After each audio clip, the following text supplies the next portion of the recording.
Pancasila. Belajar, bergerak, berbagi untuk negeri, kita menjalin kolaborasi. Belajar, bergerak, berbagi untuk negeri, demi bakti pada Ibu Pertiwi.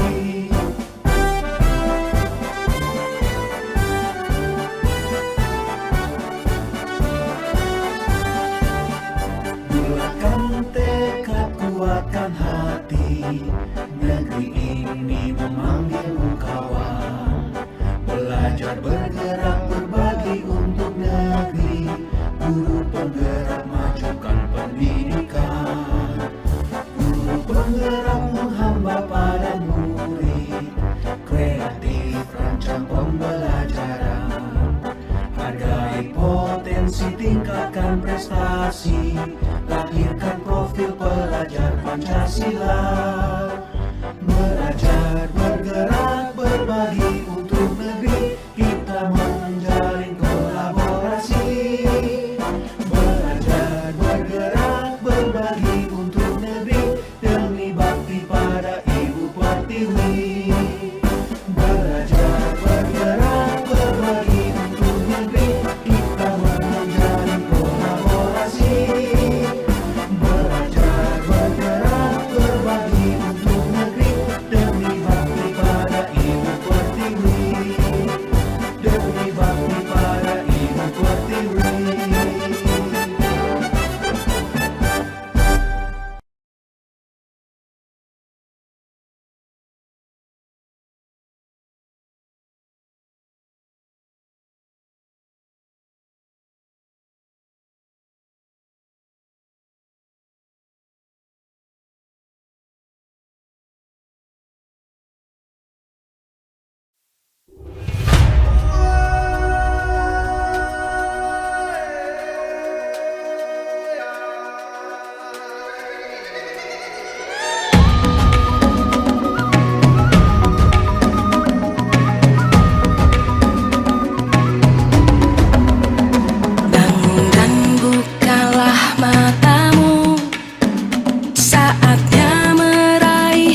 Aisyah udah istirahat? Sudah.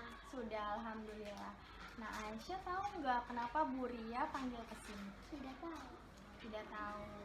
Nah, tadi Aisyah saat di kelas, Aisyah Bu Ria lihat saat penilaian harian itu melihat ke kanan. Melihat tugasnya Mita atau Aisyah itu mencontek. Benar tidak Aisyah mencontek tadi? Benar ya. Nah, menurut Aisyah mencontek itu perbuatan yang baik atau tidak baik? Tidak baik. Oke, kalau tidak baik berarti mencontek itu perbuatan yang salah. Tapi setiap manusia pasti berbuat salah, Aisyah. Bu Ria pun pernah berbuat salah. Nah, di sini Bu Ria tidak mau mencari siapa yang salah, tapi Bu Ria ingin bantu Aisyah mencari solusi supaya Aisyah tidak mencontek lagi. Nah, Aisyah pasti punya alasan ya kenapa bisa mencontek. Coba cerita sama Bu Ria. Tadi mainnya kelebihan jadi ketiduran jadi nggak bisa ikut belajar. Mainnya kelebihan jadi tidak belajar ya. Kalau tidak belajar berarti kesulitan dalam mengerjakan soal. Aisyah masih ingat tidak dengan keyakinan kelas yang sudah kita buat? Sudah. Ingat ya. Apa keyakinan kelasnya? Jujur dalam Belajar. Mengerjakan soal. Oke, nah Aisyah yakin sikap jujur itu penting buat diri kita. Penting, Aisyah yakinin itu ya. Kalau Aisyah yakin berarti apa yang harus Aisyah lakukan setelahnya? Belajar. Mengerjakan soal sebisanya. Lalu Berdoa kepada Allah. Nah, baik. Sekarang pertanyaannya, Aisyah kapan mau melakukan itu? Hari ini, insya Allah hari ini ya. Nah, Bu Ria yakin Aisyah dapat jadi pribadi yang lebih baik lagi. Aisyah pasti bisa. Oke, semangat. Oke, tos dulu. Terima kasih Aisyah.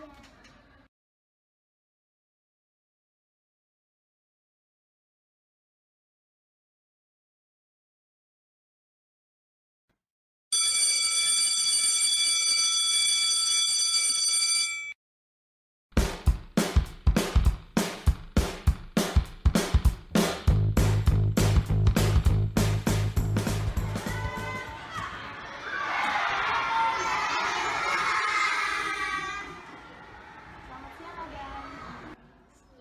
Siang. Adam udah istirahat? Sudah, alhamdulillah. Adam tahu tidak kenapa Bu Ria panggil ke sini?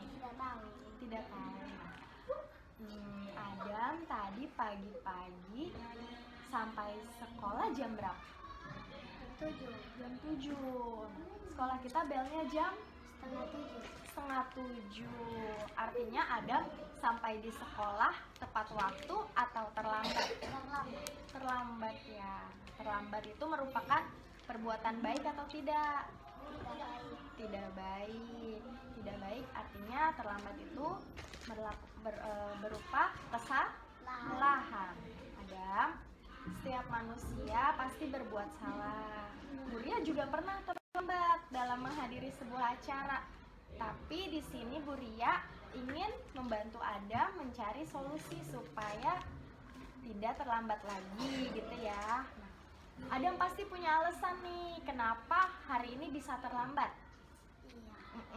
Kenapa tuh Adam? Karena terlambat tidur. Terlambat tidur. Memang tidurnya jam berapa? Jam 11. Jam 11 malam. Nah itu ngapain aja di rumah? Main handphone. Jadi tidurnya telat, terus bangunnya kesiangan gitu ya, bangunnya kesiangan. Nah, Adam masih ingat tidak tentang keyakinan yang sudah kita buat di kelas? Ingat ya, apa aja keyakinan kelasnya? Disiplin dan tepat waktu. Disiplin dan tepat waktu. Iya betul. Nah, Adam maju sedikit. Disiplin dan tepat waktu. Adam tahu kalau disiplin dan tepat waktu itu baik untuk diri kita? Baik. Baik. Penting untuk diri kita? Penting. Penting. Nah, berarti kira-kira apa nih yang bisa Adam lakukan supaya bisa disiplin selanjutnya? Kira-kira harus apa? Tidur awal dan pasang alarm. Nah, betul, tidur awal dan pasang alarm ya. Jadi mulai kapan Adam bisa kayak gitu? Hari ini nanti malam ya. Adam tidur lebih awal, jangan larut malam main handphonenya, dan pasang alarm biar tidak kesiangan bangunnya. Oke, Adam bisa ngelakuin itu? Bisa. Adam pasti bisa jadi anak yang lebih baik lagi. Bu Ria percaya. Semangat ya Adam. Tos dulu. Assalamualaikum warahmatullahi wabarakatuh. Saya Aisyah, senang sekali melakukan praktik segitiga restitusi bersama Ibu Ria. Saya diajak mencari solusi dari masalah saya sendiri dan termotivasi untuk berbuat lebih baik lagi ke depannya. Terima kasih. Wassalamualaikum warahmatullahi wabarakatuh. Assalamualaikum warahmatullahi wabarakatuh. Saya Adam, senang sekali diajak Bu Ria untuk memahami masalah dan mencari solusi. Terima kasih. Wassalamualaikum warahmatullahi wabarakatuh.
Selamat siang Bapak Ibu yang saya hormati, Ibu Kepala Sekolah SDN Mangga Besar 03 Pagi, Ibu Rahma Silawati MPD.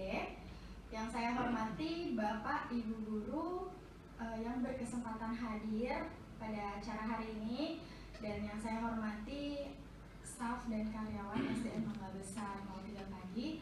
Terima kasih sudah meluangkan waktunya di acara hari ini untuk berbagi ilmu tentang budaya positif. Puji syukur kita panjatkan kehadiran Allah Subhanahu wa Ta'ala yang telah memberikan rahmat dan hidayahnya kepada kita sehingga kita dapat berkumpul di ruangan ini dalam keadaan sehat walafiat. Shalawat serta salam kita panjatkan kepada Nabi besar Muhammad SAW beserta para keluarganya dan para sahabatnya. Baik, mohon izin Bapak Ibu, perkenalkan saya Ria Farabila. Saya akan membawakan materi tentang budaya positif. Sebelumnya saya ingin mengundang Ibu Pimpinan, Ibu Kepala Sekolah untuk dapat memberikan sambutan ke depan. Boleh Ibu, waktu dan tempatnya saya persilahkan.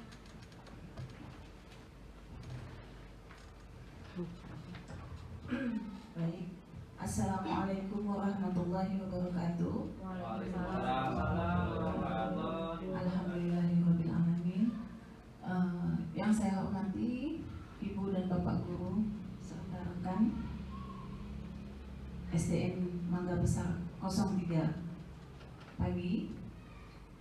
Pada siang ini kita berkesempatan untuk menghadiri paparan dari teman kita, guru kita yang bernama Ibu Ria Farabila SPD. Beliau memaparkan tentang budaya positif. Nah, Bu Ria ini adalah guru penggerak angkatan kelima.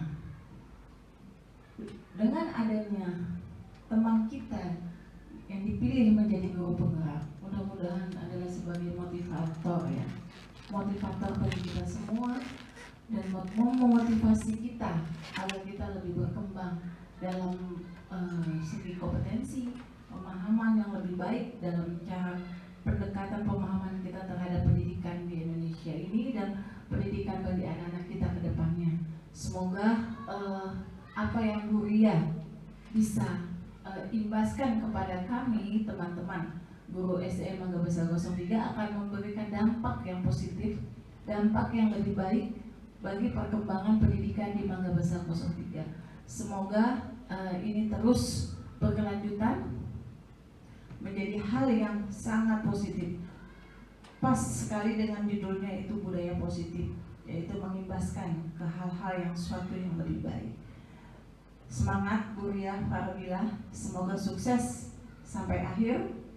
Semoga bisa menjadi kebanggaan bagi SDN Mangga Besar 03 secara khususnya dan bagi dunia pendidikan secara umum. Sekian dari saya. Wabillahi taufiq wal hidayah. Wassalamualaikum warahmatullahi wabarakatuh. Waalaikumsalam warahmatullahi wabarakatuh. Baik, budaya positif ini ada 6 konsep yang saya akan bawakan. Yang pertama ada disiplin positif dan nilai-nilai kebajikan universal. Yang kedua ada teori motivasi, hukuman, penghargaan, restitusi. Yang ketiga ada keyakinan kelas.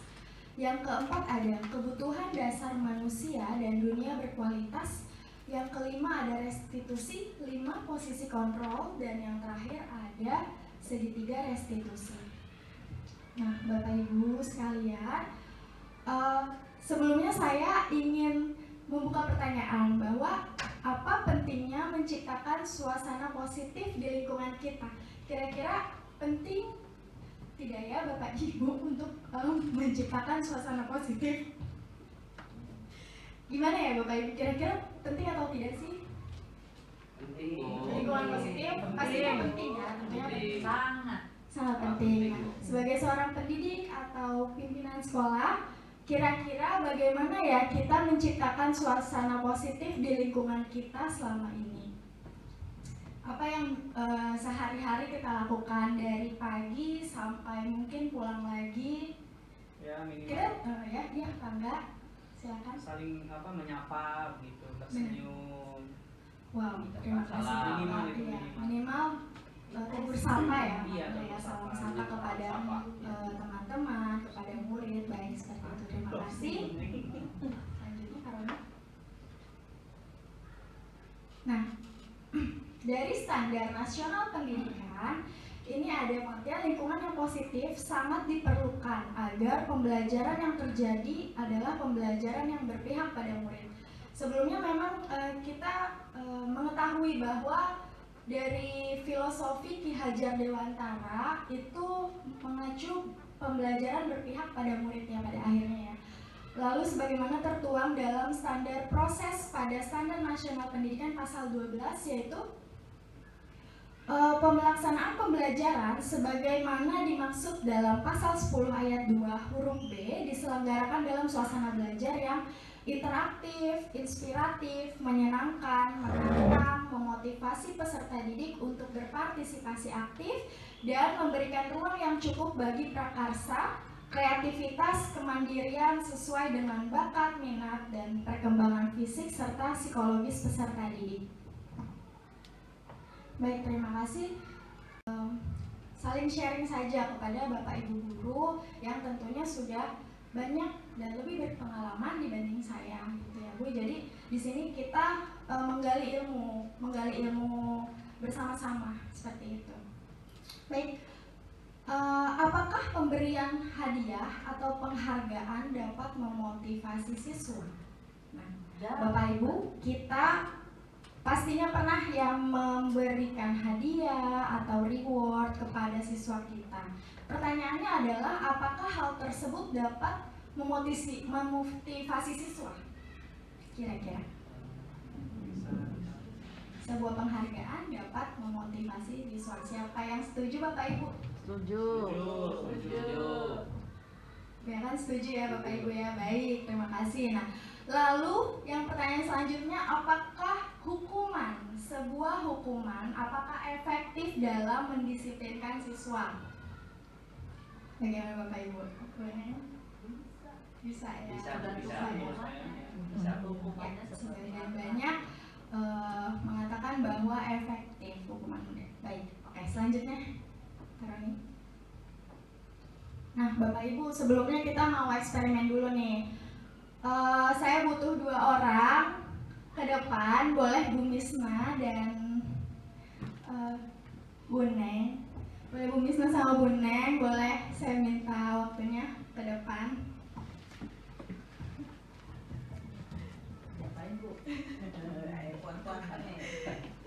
Baik, saya mau minta Bu Neng untuk menggenggam. Bu Neng sebagai A nih. Bu Neng boleh tolong berikan tangannya dan genggam tangannya sekuat mungkin seolah-olah ada barang berharga di dalam genggaman Ibu.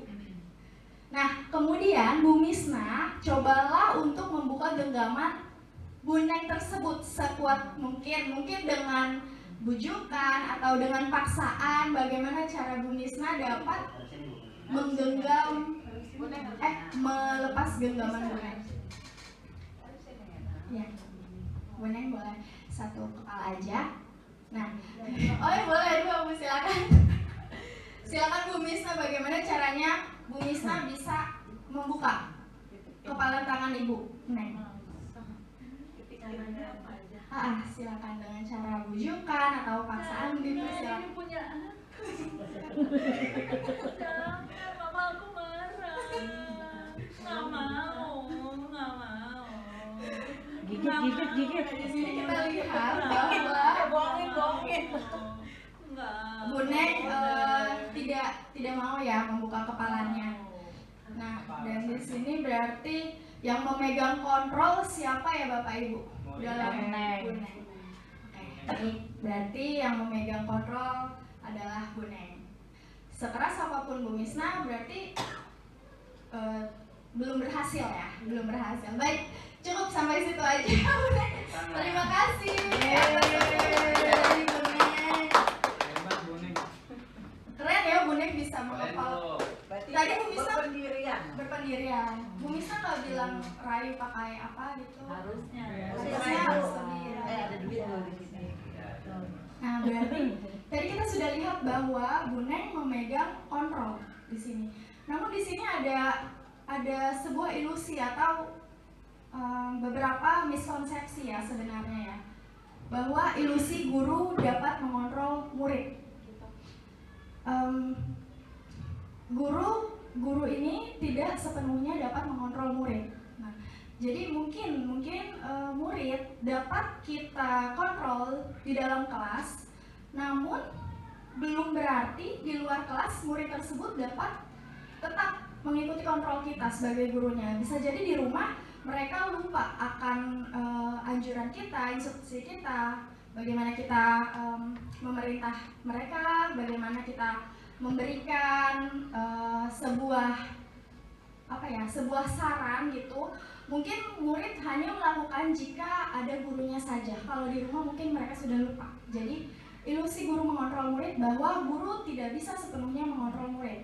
Lalu yang kedua, ilusi bahwa semua penguatan positif, efektif dan bermanfaat. Gitu. Benar. Jadi sama seperti yang tadi bahwa murid tetap memegang kendali atas dirinya, tidak dapat dikontrol sepenuhnya oleh guru. Lalu yang ketiga, ilusi bahwa kritik dan membuat orang merasa bersalah dapat menguatkan karakter. Begitu Ibu kita misalnya kita judge siswa kita gitu ya, memang tidak bisa ya, memang kita dilarang untuk memberikan cap ke siswa kita. Kita membuat mereka merasa bersalah dan itu dapat membuat mereka jadi lebih baik, itu tidak sepenuhnya benar gitu ya. Jadi kritik dan membuat orang merasa bersalah dapat menguatkan karakter, itu tidak benar.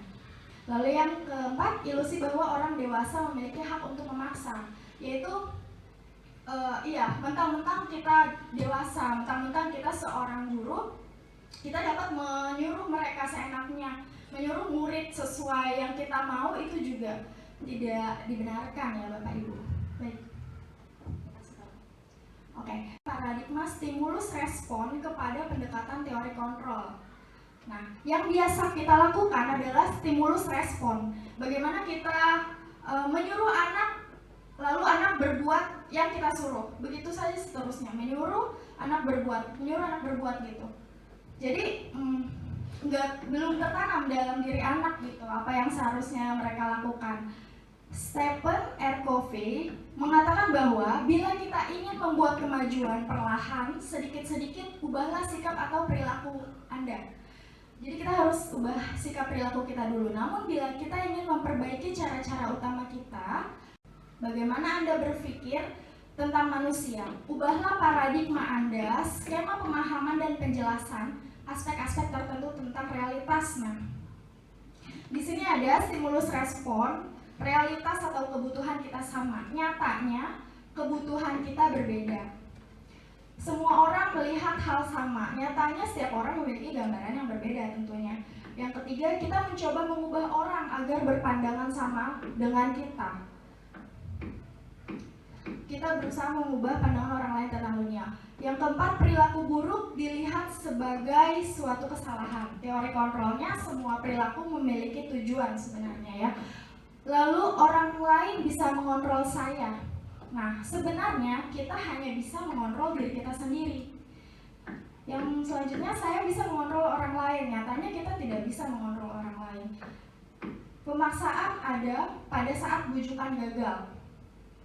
Lalu yang seharusnya adalah kolaborasi dan konsensus menciptakan pilihan-pilihan baru. Dan yang terakhir, model berpikir menang kalah.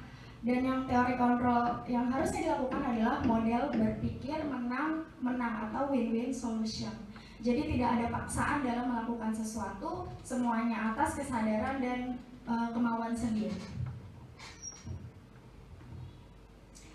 Di sini ada disiplin positif.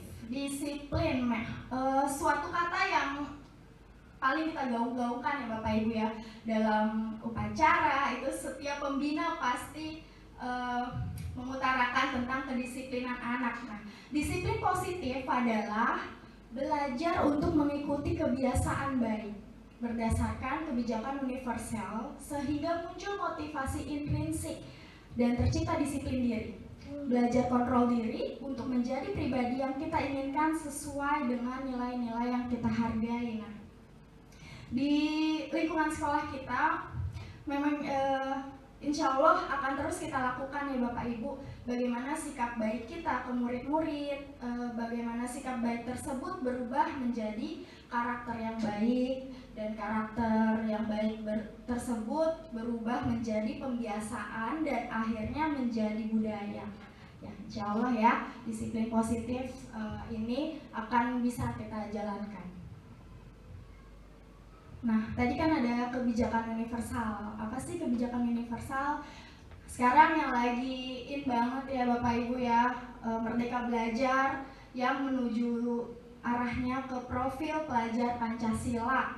Dan semoga kita semua berada dalam arah ini ya, berada dalam jalan ini. Tujuan kita hanya untuk memiliki murid yang mempunyai profil pelajar Pancasila, yaitu beriman, bertakwa kepada Tuhan Yang Maha Esa dan berakhlak mulia. Murid kita dapat mandiri, bernalar kritis, kreatif, dapat melakukan gotong royong, dan pada akhirnya tujuannya dapat berkebinekaan global. Walaupun ini jangka panjang, tapi semoga dapat terwujud nantinya. Seperti itu Bapak Ibu. Selanjutnya Pak. Nah, ini ternyata ada 3 nih Bu, Bapak Ibu, motivasi perilaku manusia.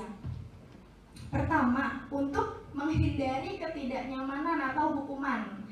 Yang kedua, untuk mendapatkan imbalan atau penghargaan dari orang lain. Dan yang ketiga, untuk menjadi orang yang mereka inginkan dan menghargai diri sendiri dengan nilai-nilai yang mereka percaya. Nah, Bapak Ibu nih, misalnya kita semua kalau datang tepat waktu ke sekolah, itu kira-kira motivasi perilaku kita yang pertama, yang kedua, apa yang ketiga ya? Yang pertama Bu. Masa sih Pak Roni? Untuk yang ketiga. Oh, untuk yang ketiga bercanda ya tadi Pak Roni ya? Pertama takut sama pimpinan doang. Oh gitu ya? Untuk menghindari ketidaknyamanan atau hukum. Baik Pak Roni, mungkin kita sepakat ya untuk menjadi orang yang mereka inginkan dan menghargai diri sendiri dengan nilai-nilai yang mereka percaya. Terlebih lagi di sini saya memiliki rekan kerja yaitu Ibu Neng, luar biasa Bu Neng, walaupun rumahnya jauh, suka nomor 1 ya Bu ya, dan itu tidak mungkin motivasinya untuk menghindari hukuman, tapi saya percaya untuk Bu Neng berarti memiliki menghargai diri sendiri. Ya Bu, dengan nilai yang Bu Neng percaya bahwa Bu Neng telah melakukan disiplin positif, dan semoga itu menjadi inspirasi bagi kita semua. Amin.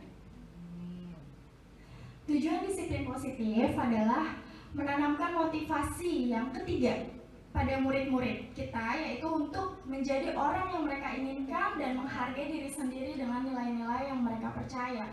Jadi misalnya ada murid yang mengerjakan PR, itu motivasinya apa murid tersebut? Apakah biar besok nggak dihukum Buria misalnya, atau biar dapat reward, biar dapat nilai dari Buria, ataukah motivasinya agar mereka dapat melaksanakan tanggung jawab sudah diberikan PR seperti itu. Dan semoga kita harapkan murid kita memiliki motivasi yang ketiga, yaitu mereka memiliki kesadaran dan tanggung jawab untuk mengerjakan PR tersebut, bukan karena hukuman ataupun ingin mendapatkan penghargaan dari gurunya.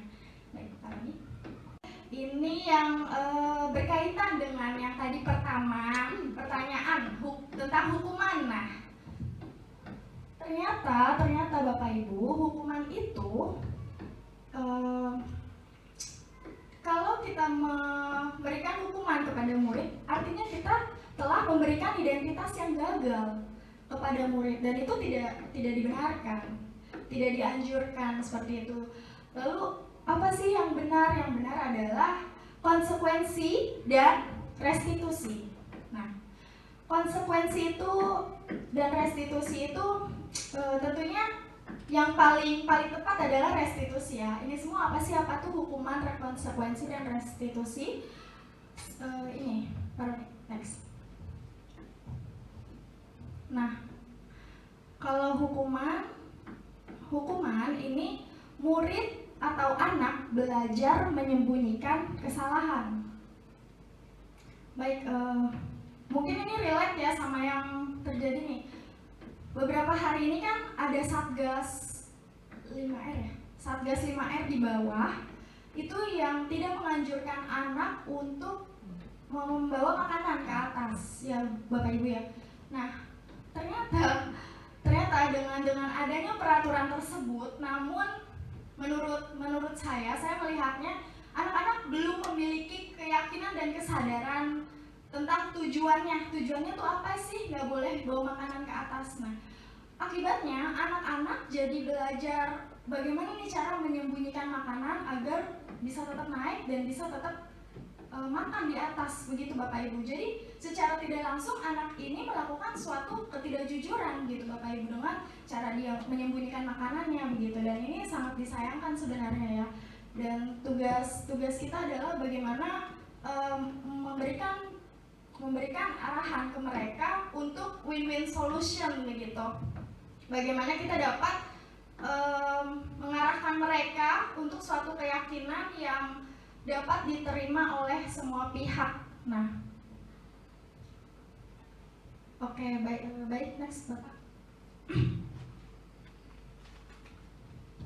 Nah, kalau hukuman ini biasanya dibuatnya oleh guru. Misalnya menghukum itu anak tidak mengerjakan PR. Misalnya guru, kamu tidak mengerjakan PR, kamu keliling lapangan 5 kali gitu.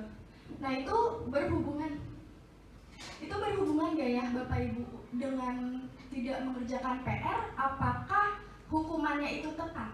Tidak, kurang tepat Bu. Kurang tepat ya Bapak. Saya iya.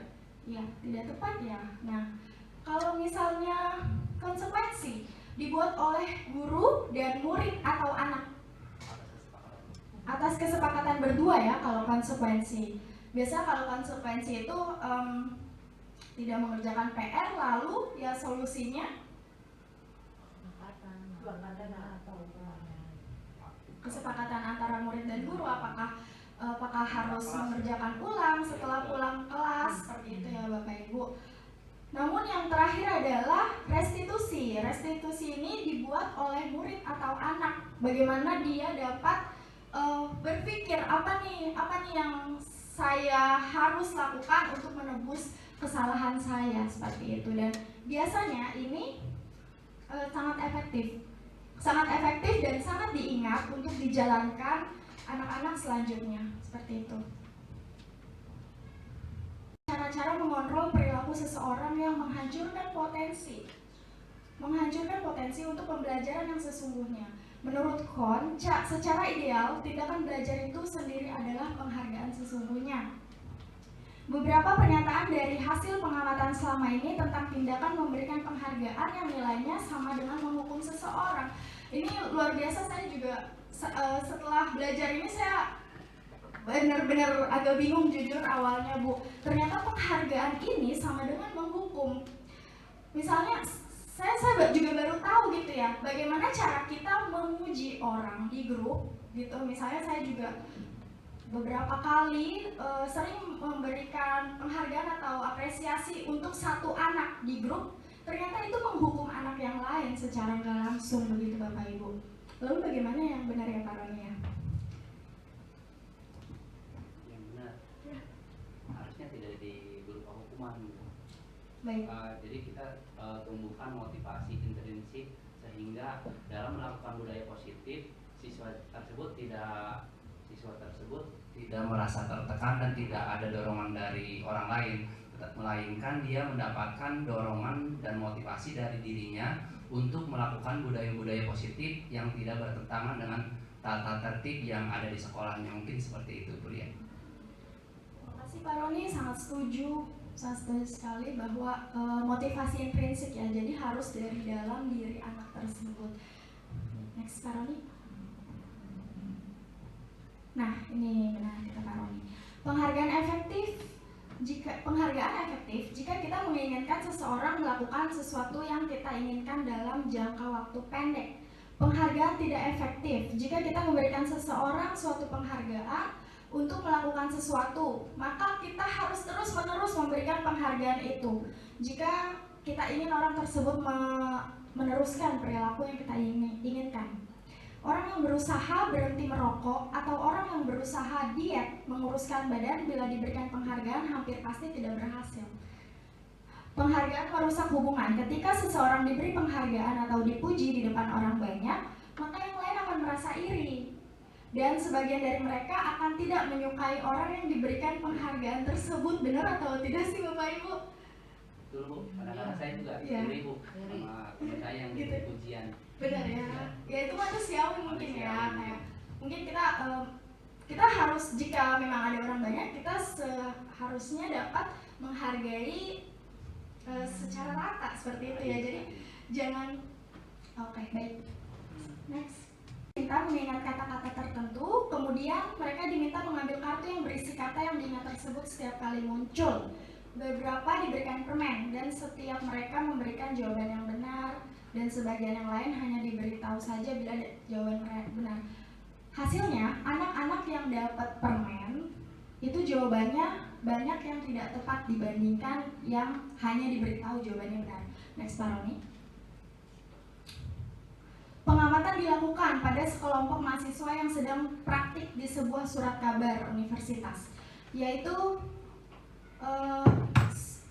seiring waktu, mahasiswa tersebut semakin mampu bekerja dengan cepat. Kemudian ada beberapa mahasiswa yang dibayar untuk setiap judul berita yang mereka hasilkan. Dan setelah beberapa lama, mahasiswa yang dibayar ini hasilnya berhenti berkembang. Mereka yang tidak menerima bayaran terus berupaya mengasah diri menjadi lebih baik. Jadi memang mereka di riset ini, mahasiswa yang tidak mendapatkan bayaran justru lebih dapat mengasah dirinya lebih baik. Nah, ini juga penghargaan mematikan kreativitas. Murid-murid diminta berpikir mengenai hadiah yang bisa mereka dapatkan bila berhasil menulis puisi. Nah, justru itu dapat mematikan kreativitas kelompok murid tersebut dibandingkan yang mereka tidak diberitahukan tentang hadiah. Nah, ini juga pernah saya lakukan di kelas, bagaimana saya meminta anak untuk membuat gambar yang sangat menarik gitu. Tapi di awalnya saya iming-imingi kalau misalnya gambarnya bagus nanti gurunya kasih juara, 3 juara gitu. Yang paling bagus gurunya kasih es krim gitu ya. Nah, gitu. Jadi untuk di minggu depannya, bulan depannya, jika saya meminta murid untuk melakukan itu lagi, di pikiran mereka jadi terngiang gitu. Apa bu hadiahnya? Apa bu juaranya dapat apa gitu. Jadi mungkin motivasinya tidak akan bertahan lama gitu. Jadi tidak timbul dari dirinya kalau untuk membuat suatu karya yang lebih baik itu harus dari sendiri, tidak ada iming-iming seperti itu harusnya ya. Oke, next Paroni. Nah, ini juga yang jadi jadi polemik ya. Bagaimana kita menerapkan sistem ranking nih dalam kelas kita gitu. Yang ranking 2 walaupun cuma beda 0,01 itu mungkin akan gimana ya? Akan merasa, aduh, kenapa sih nggak ranking 1 gitu? Kenapa? Mungkin akan merasa dirinya gagal dan dihukum. Padahal dikit lagi. Dan dikit lagi ya Bunda ya, kadang suka terjadi seperti itu. Next Paroni. Ya, motivasi dari dalam anak tersebut begitu gembira bahwa next Paroni. Nah, ini ada tindakan-tindakan nih Bu. Ada tindakan guru mencatat 100 kali di dalam buku kalimat saya tidak akan terlambat lagi. Nah, itu hukuman atau konsekuensi Bu? Gak pernah aku melakukan. Iya, jangan sampai ya. Kita jangan sampai melakukan ini ya. Jadi inilah iya benar banget Polio Ibu ya ya. habis ya. Ini adalah hukuman ya, hukuman yang tidak mendidik. Iya itu kan. Ya. Nah, misalnya ada anak murid mencoret-coret kertas tugas teman. Kalau lari melalui basket dia nggak lengkap Ya. caranya baru. Oke. Jujur. Lari mengelilingi lapangan basket 2 kali karena terlambat 10 menit untuk pelajaran PJOK. Waduh. Wow. Ini merupakan konsekuensi. Baik, Pak. Next. Next, Pak. Bagaimana mewujudkan budaya positif di sekolah? Nah, ini dia. Ini juga baru banget saya terapkan, yaitu membuat keyakinan kelas di sekolah. Nah, jadi ini ada perbedaannya Bapak Ibu. Ternyata sebegitu dalam satu perubahan kata itu ternyata maknanya berbeda sekali antara peraturan kelas atau keyakinan kelas gitu. Biasanya kalau peraturan itu yang dibuat oleh satu pihak.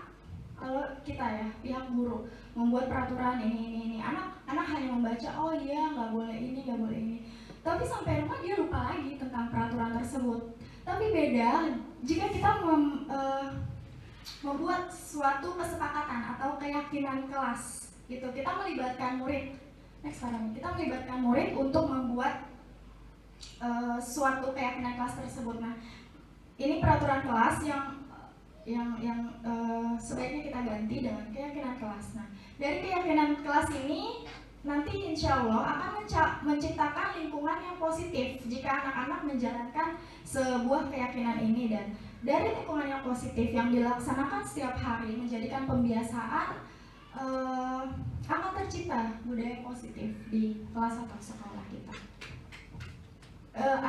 Ada video contoh penerapan keyakinan kelas di kelas saya, boleh tolong di setel Bapak.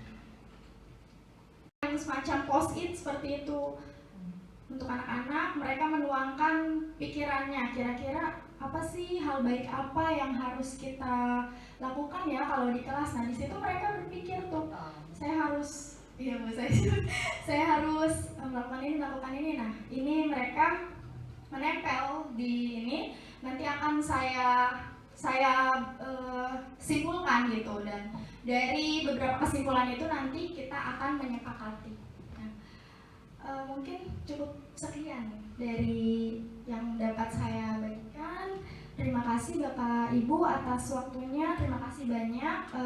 Untuk semoga berkelanjutan seperti ini, kita nanti di sesi berikutnya dapat saling sharing lagi dengan topik yang menarik dan berbeda mungkin. Terima kasih Bapak Ibu atas waktunya.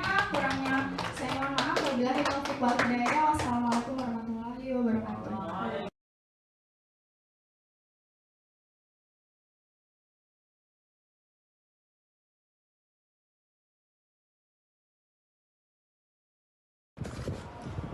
Bismillahirrahmanirrahim. Assalamualaikum warahmatullahi wabarakatuh.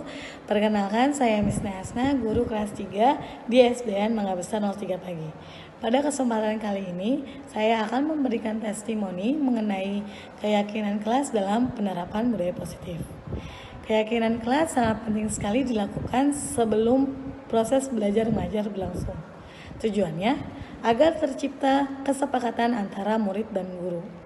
Dengan membuat keyakinan kelas dan pengindasan seperti yang sudah dilakukan oleh Ibu Ria Farabila, SPD, sebagai calon guru penggerak dan yang telah menggerakkan ekosistem positif di SDN Mangga Besar 03 Pagi ini, ternyata dapat menumbuhkan kesadaran murid akan kebiasaan baik dan terciptanya budaya positif, sehingga murid merasa nyaman tanpa ada hukuman yang dapat menyakitinya.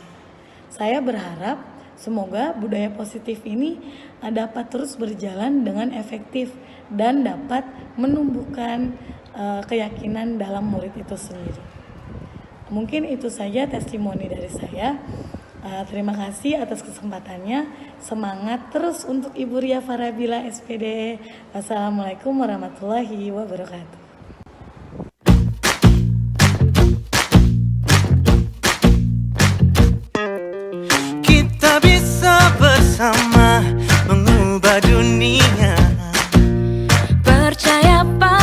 diri demi cita-cita. Belajar, bergerak, bermakna.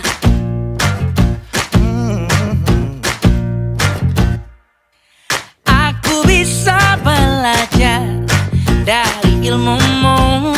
Oh, kamu bisa belajar dari yang ku tahu. Belajar, bergerak, bermakna. Yeah. Semua murid, semua guru, semua murid, semua guru, semua murid, semua guru, semua murid, semua guru, semua murid, semua guru, semua murid, semua guru. Meski berbagai budaya, berbagai usia, dan ingatlah bahwa kita insan yang merdeka. Belajar, bergerak, bermakna.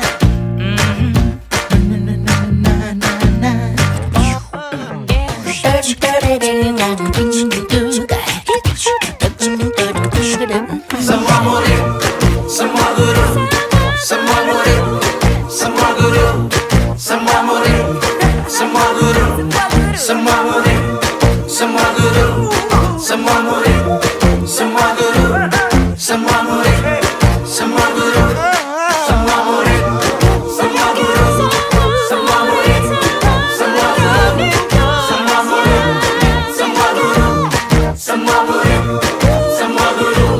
Belajar, bergerak, semua murid, semua guru.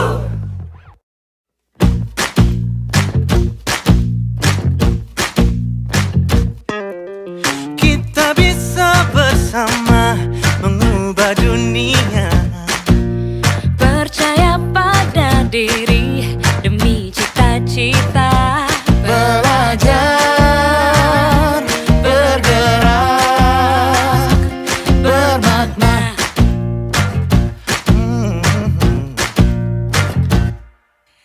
Aku bisa belajar dari ilmumu. Oh, kamu bisa belajar dari yang ku tahu. Belajar, bergerak, bermakna. Yeah. Semua murid, semua guru, semua murid, semua guru, semua murid, semua guru, semua murid, semua guru, semua murid, semua guru, semua murid, semua guru.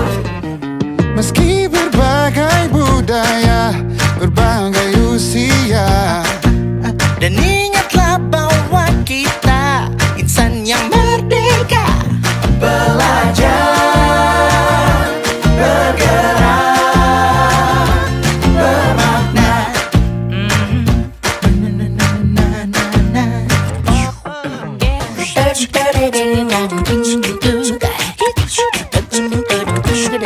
Semua murid, semua guru, semua murid, semua guru, semua murid, semua guru, semua murid, semua guru, semua murid, semua